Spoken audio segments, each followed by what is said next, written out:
Hello guys, welcome back to my channel. അപ്പോൾ നമ്മുടെ ഇന്നത്തെ വീഡിയോ കുക്കിംഗ് വീഡിയോ ആണ്. അപ്പോൾ നമ്മൾ ഉണ്ടാക്കാൻ പോകുന്നത് കക്കായിറച്ചി തോരനാണ് കേട്ടോ. അപ്പോൾ നമ്മൾ കക്കായിറച്ചി കിട്ടുമ്പോൾ ഈ രീതിയിൽ നിങ്ങൾ ഉണ്ടാക്കി നോക്കണം. അടിപൊളി ടേസ്റ്റാണ് കേട്ടോ.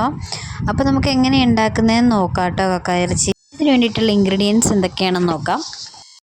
സവാള ഇങ്ങനെ ചോപ്പ് ചെയ്തെടുത്താണ് കേട്ടോ വേണ്ടത്. സവാള, ഇഞ്ചി വെളുത്തുള്ളി ചോപ്പ് ചെയ്തത്, കറിവേപ്പില, പച്ചമുളക്, വെളിച്ചെണ്ണ, തേങ്ങ ചിരകിയത്, നമ്മൾ തേങ്ങ ആവശ്യാനുസരണമാണ് കേട്ടോ എടുക്കേണ്ടത്, മഞ്ഞൾപ്പൊടി, മുളക് പൊടി, ഗരം മസാലപ്പൊടി, പെരുംജീരകം, ഉപ്പ്, ഇത്രയും സാധനങ്ങളാണ് കേട്ടോ നമുക്ക് ആവശ്യമായിട്ടുള്ളത്. പിന്നെ കക്കായിറച്ചി കഴുകി വൃത്തിയാക്കി വെച്ചിരിക്കുന്നത്. അപ്പോൾ നമുക്കിനി എങ്ങനെയാണ് കക്കായിറച്ചി ഉണ്ടാക്കുന്നതെന്ന് നോക്കാം.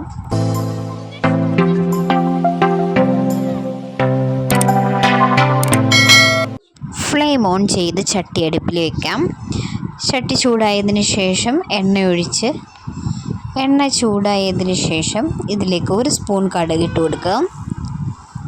കടുക് പൊട്ടി വരുമ്പോഴത്തേന് അരിഞ്ഞു വെച്ചിരിക്കുന്ന സവാള, ഇഞ്ചി വെളുത്തുള്ളി, പച്ചമുളക് നടുകെ കീറിയത്, കറിവേപ്പില ചേർത്ത് കൊടുക്കാം.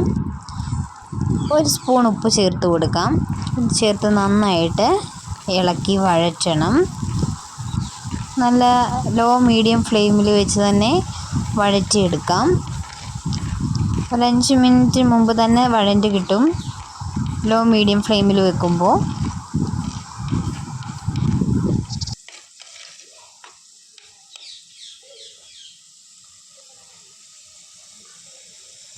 സവാള വഴറ്റിയതിലേക്ക് നമ്മൾ തിരുമ്മി വെച്ചിരിക്കുന്ന തേങ്ങ ചേർത്ത് കൊടുക്കാം.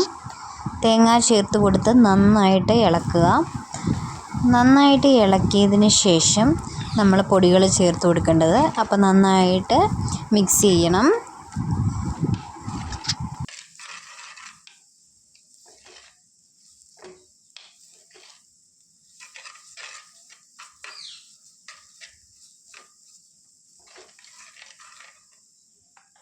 ആവശ്യമായ പൊടികൾ ഇനി ചേർത്ത് കൊടുക്കാം. മുളക് പൊടി 1 സ്പൂൺ, മഞ്ഞൾപ്പൊടി 1 സ്പൂൺ, ഗരം മസാലപ്പൊടി 2 സ്പൂൺ, പെരുംജീരകം 1 നുള്ള് ചേർത്ത് കൊടുക്കാം. കുരുമുളക് ആവശ്യമുണ്ടെങ്കിൽ കുരുമുളക് ചേർത്ത് കൊടുക്കാം. പച്ചമുളക് ചേർത്തതിനാൽ കുരുമുളകിൻ്റെ ആവശ്യമില്ല.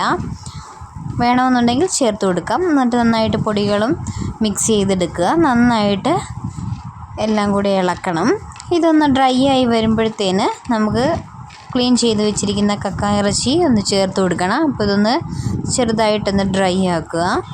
അതുവരെ ഇളക്കി കൊടുക്കാം. കരിഞ്ഞു പോകാൻ പാടില്ല.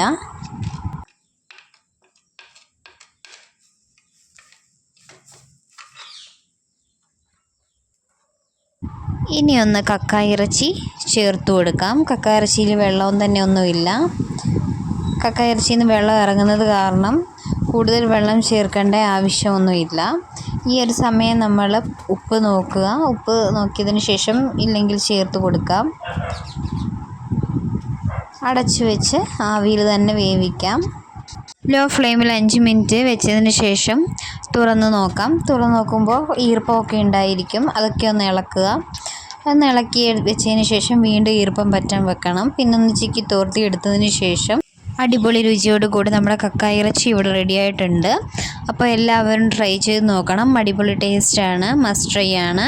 ഇഷ്ടപ്പെട്ടാൽ തീർച്ചയായും സബ്സ്ക്രൈബ് ചെയ്യണം, സപ്പോർട്ട് ചെയ്യണം. അപ്പം മറ്റൊരു വീഡിയോയിലൂടെ കാണാം. Bye bye.